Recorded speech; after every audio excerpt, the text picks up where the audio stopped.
Welcome to New Frontiers, a show that's all about exploring the science, discovery, and innovation happening at the University of Arizona.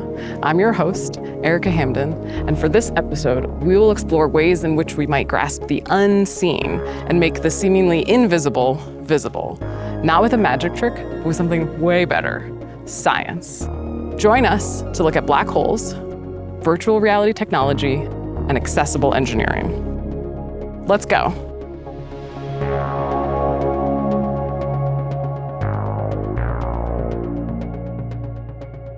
I'm currently outside of Stewart Observatory, home of the Department of Astronomy, and where I work in my day job as an astrophysicist.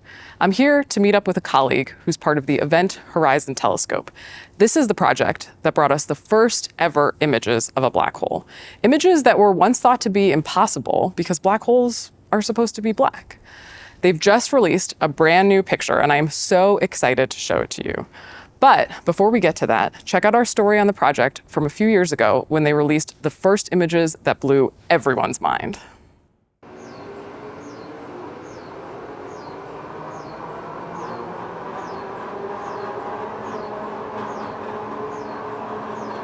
About 20 years ago, when the existence of black holes was just being accepted, a lot of us asked a very simple question. What would it look like if we could take a picture of a black hole? It's not about what you see, but what you don't see. On Wednesday, scientists unveiled the first direct visual evidence of a black hole. In April of 2017, all the dishes in the Event Horizon Telescope swiveled, turned, and stared at a galaxy 55 million light years away. And we are delighted to be able to report to you today that we have seen what we thought was unseeable. We have seen and taken a picture of a black hole. Here it is.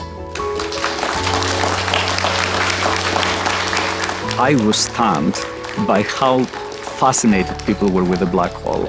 The day after the announcement, the picture was in the front page of every single newspaper anywhere in the world. I mean, we knew it was a good result, but it was amazing to see how the world reacted to it. Unlikely as it sounds, we now have an image of that invisible space anomaly, a black hole. This is amazing. The first picture ever of a black hole. We now know clearly that black holes drive large-scale structure in the universe. And we now have an entirely new way of studying general relativity in black holes that we never had before. And as with all great discoveries, this is just the beginning.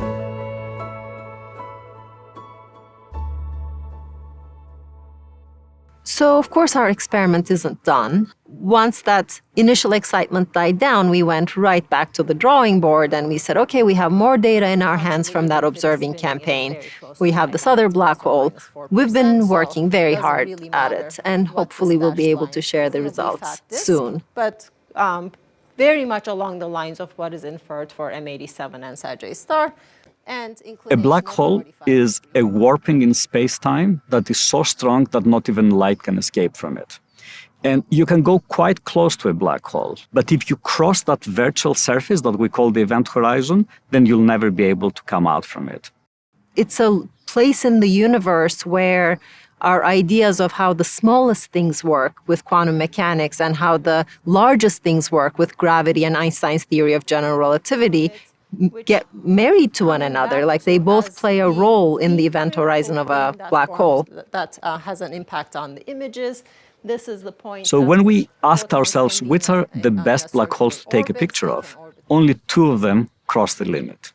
One of them is the black hole in the center of our galaxy, because it's the closest, and the other is the biggest black hole, and that is the black hole in the center of the M87 galaxy. M87 is so slow that it stays still for us. This is why we started with the M87 galaxy, and we moved later on to the black hole in the center of our own galaxy. It can be a little bit broader. And if you actually zoom in here... The Event Horizon Telescope is an international collaboration.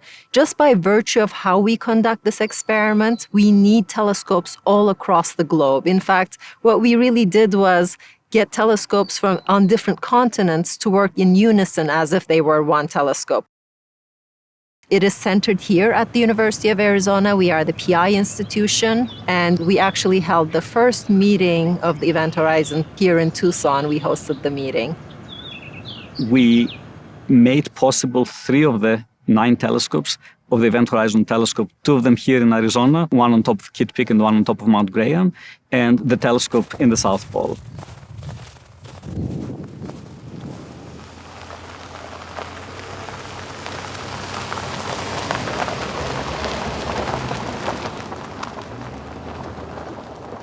When I got a job when I was 15, it wasn't to buy a car, but it was to buy a telescope.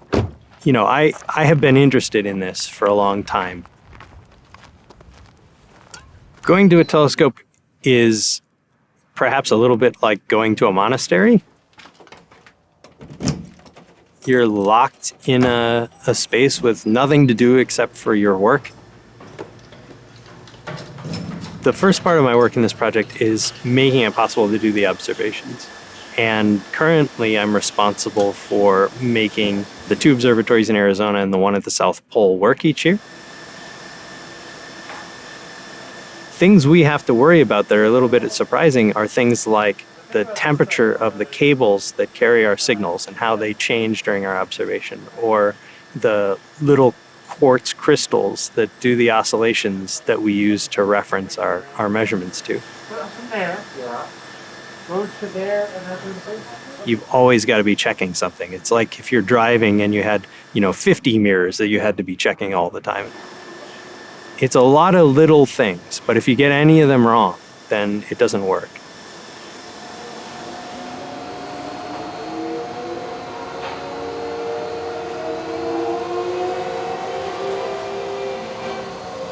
The SMT is a little unusual because when the telescope turns, the building rotates with it. It's gradual enough that you generally don't notice it unless you can see out a window. A neat thing about being at the telescopes is that there's no better place to just sit and look at the stars the way I did when I was a kid. If you were to ask someone, imagine the strangest thing that must exist in the universe, there's no way they would imagine that there's a point in space where all the laws break down. And so determining whether that's a real thing in the universe and proving it, that seems really cool. So I'm really happy to have the chance to be a part of that.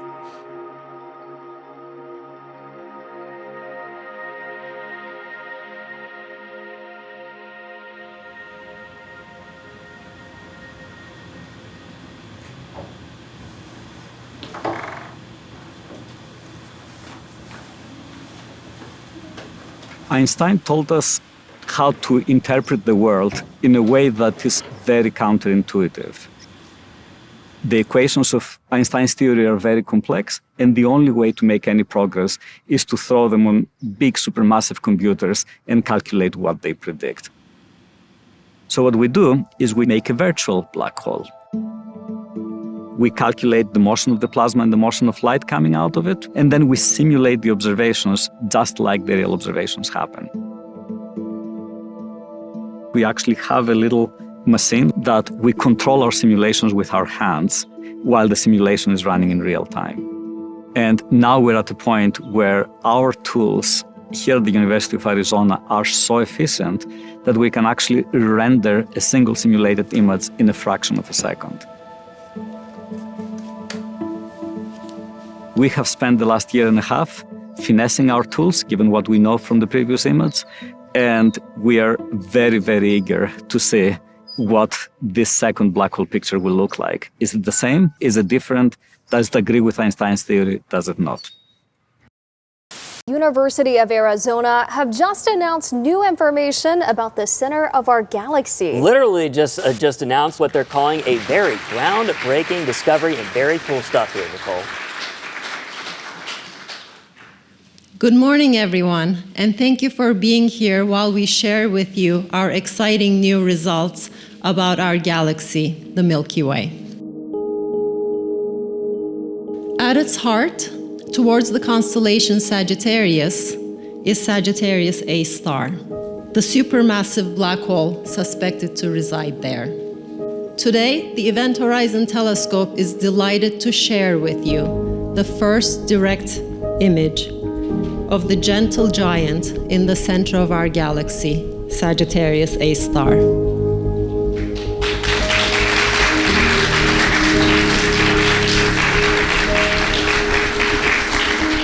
There is a reason why we say seeing is believing. When you see something that you've heard so much about, it suddenly becomes real. And the black hole that we took a picture of is not imagination anymore. It's something as real as our own Earth. The thing that has drawn me to black holes is this test of theories of physics, theories of the universe. And I really hope that my career and all the things that I worked on and contributed to actually ends up, furthering that.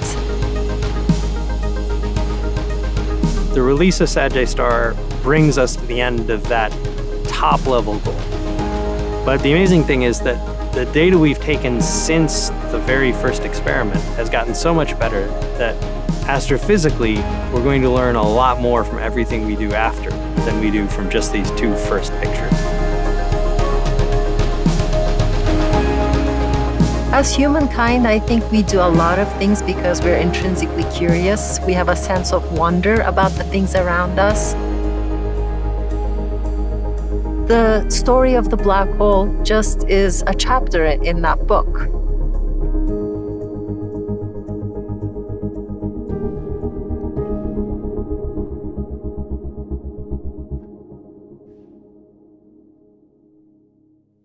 I'm here with fellow astrophysics professor Dan Moroney. Dan, thanks for having me. Hi, Erika. Thanks for coming to the lab. So I'm really excited to learn about everything here. But first, I want to hear about the new image that the Event Horizon Telescope released recently. Yeah, so we finally have a picture of the polarization of Sagittarius A star, the black hole at the center of our galaxy, which tells us about the magnetic fields that wrap around the black hole and do all the crazy things that we knew black holes need to do in the universe, but we still don't know exactly how. So this is like really getting to the meat of why we want to take pictures of black holes. What does knowing about the magnetic field tell us about the black hole? These images that we finally released are actually answering questions that I was asking in my thesis. Like, okay, Sagittarius A star has polarization, it changes a lot. Why does it change? Is it material going around the black hole? Is it material in front of the black hole moving around?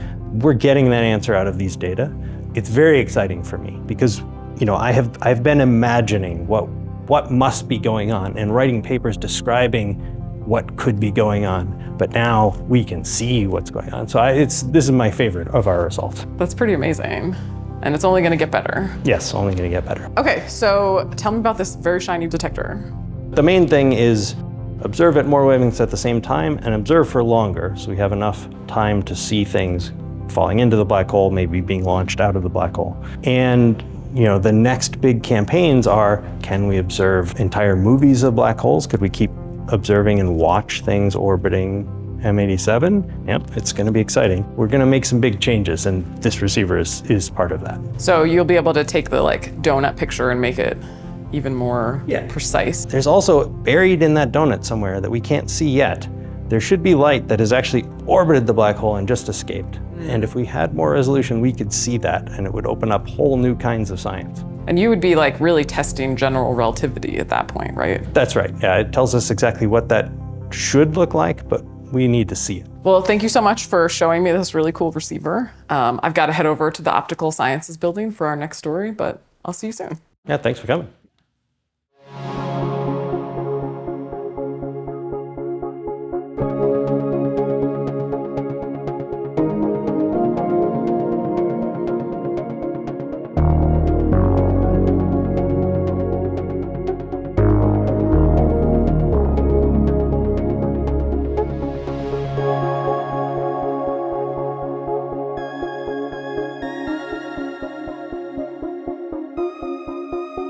For our next story, instead of looking into outer space, we'll explore breakthroughs in virtual reality. Here at the Wyant College of Optical Sciences, Hong Hua has spent 2 decades developing innovations at the cutting edge of virtual and augmented reality. Her career has seen the field grow immeasurably. Virtual reality is everywhere today. I even used it to work out during the pandemic, and there's still so much more to come.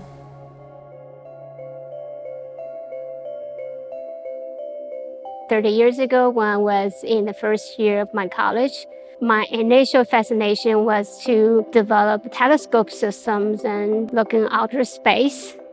And then when I saw this article talking about a virtual reality technology that can put you into another space digitally, the imagination attracted me.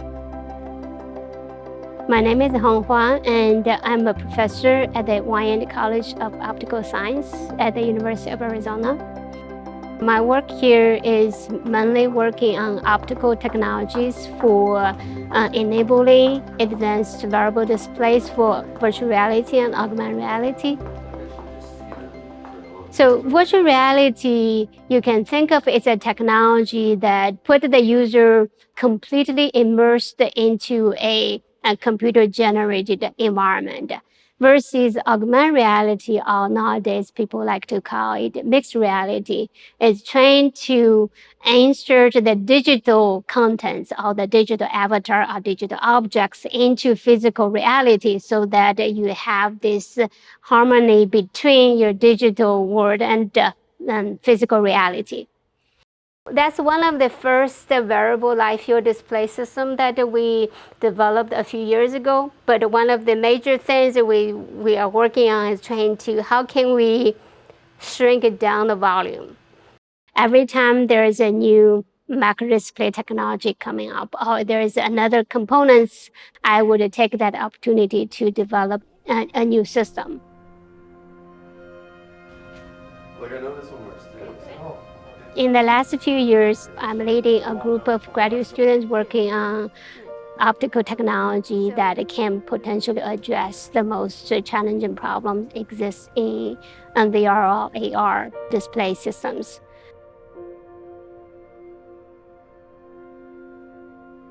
One of the challenges is to render contents that give the user ability to focus at a different distance. Because in real life, your eye is able to focus far away or look at something really close. So one of the approaches is to be able to creating a stack of focal planes dynamically, either time sequentially or spatially, so that you are able to render 3D volume in a range that from very close to very far away. And we are trying to render geometrically the light field or the light directions that presumably coming from the 3D objects. So this device actually had we call it integrated imaging unit, giving you the ability for your eye to able to see the 3D objects rendered by the display appear to or behave in similar ways as your real-world physical objects.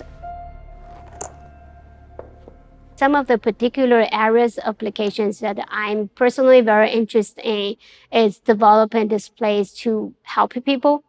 And one particular project that I have worked recently was the work with eSight. eSight is a Canadian company that they develop a wearable assistive technology for people who have compromised vision that are not able to see their surroundings with their naked eyes, but they have some residual vision. When you put this device on, you would be looking through the camera and look at your real world through the camera. And then if I look at your face, now your face will be a few times bigger than what I would normally be able to see with my naked eye. Some other application areas that we had worked on in the past was to develop an anatomy visualizer for doctors to be able to show their patients how the surgical procedure is going to be. So to me, my motivation of helping people kind of probably coming from my family value. I grew up in a family where my father passed away at a very early age, and my mom was an elementary school teacher. So you can imagine she does not make a lot of money. But however, one of the things that she has taught me was education can change your life. When you have education, you need to learn to give it back. It doesn't matter where you come from. Other people cannot tell you what you can do or what you cannot do. Only yourself can.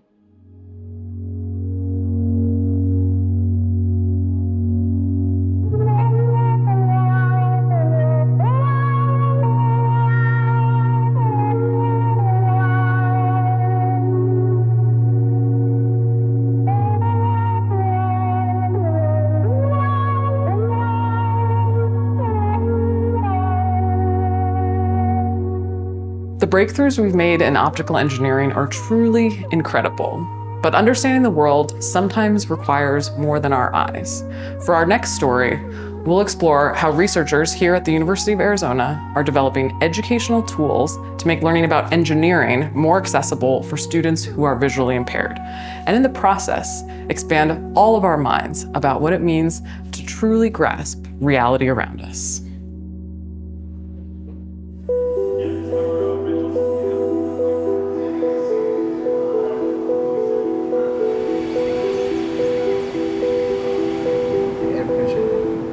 I'm one of those people who really believes nobody should be left behind. If you want to learn, we have a responsibility to provide that opportunity. Nozzles in there? Traditionally, they have this impression that engineering is not for the people who cannot see. Wrong. We have to change that. If we as a community don't make those educational tools available to them, they will always feel alien about the engineering.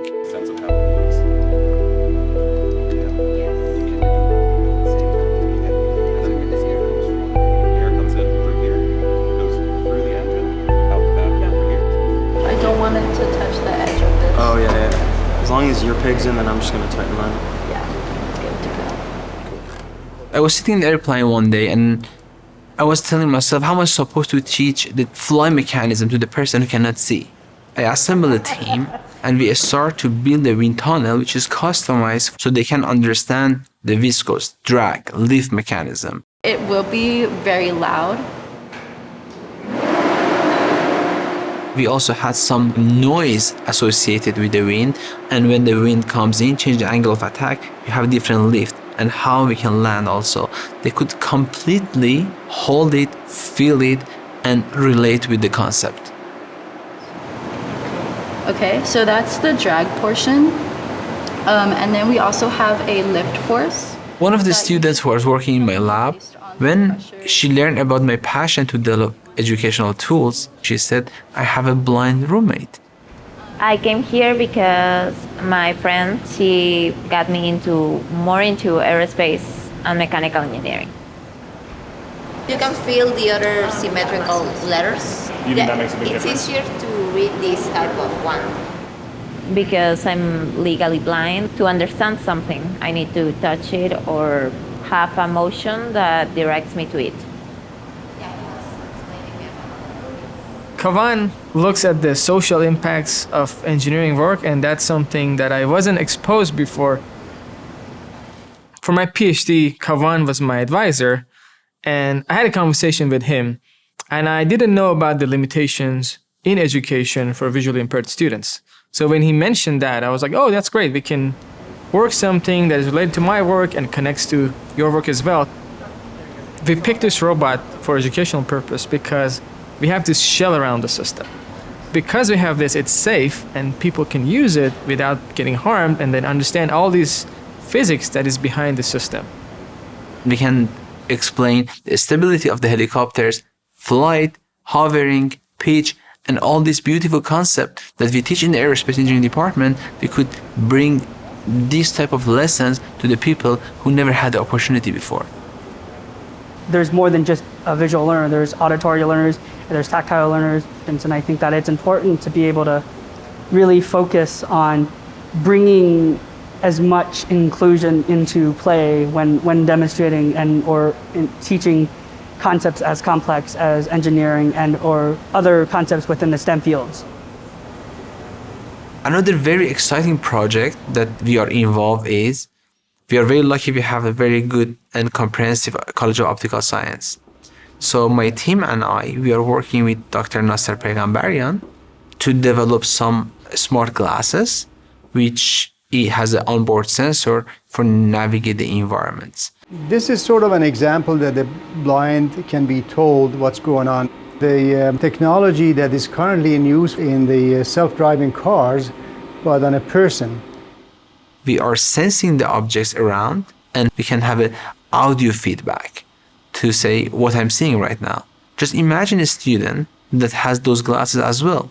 They can navigate to the campus with no need to help. That builds up the confidence that we need to see in the people who are not like us. The button on your right hand, if you push up. Okay. A lot of engineers like me understand that there is this impact that you could have socially on people's life. It's nice. It's very warm-hearting when I see next generation. When I see them, they have the same passion as I do to develop things that doesn't exist for the people who really need it. Education really matters. Things happen in the university. You cannot have a technology. You cannot have a health. You cannot have anything without having right education in the right place. I see the difficulties and I see there's a solution. Something I wish my science class. That's basically the purpose of engineering. If you could make someone's life easier, I mean, what's better than that?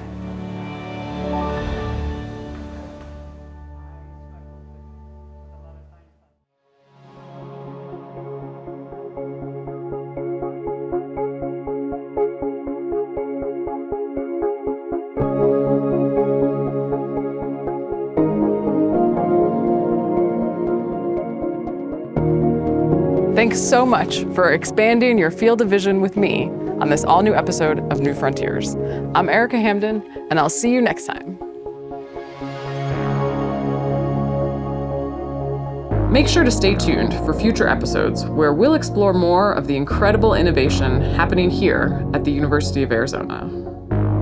And if you want to know what's happening with me, follow my Instagram at Erika Hamden.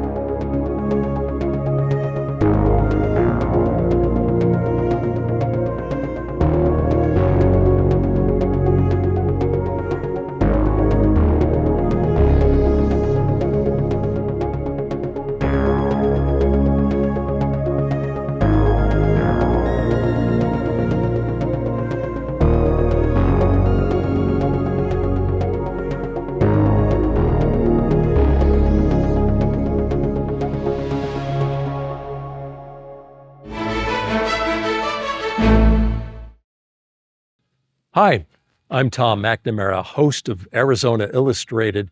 Thank you for watching this entire episode of our show here on YouTube. And if you liked it, well, here's another episode that we think you'll like.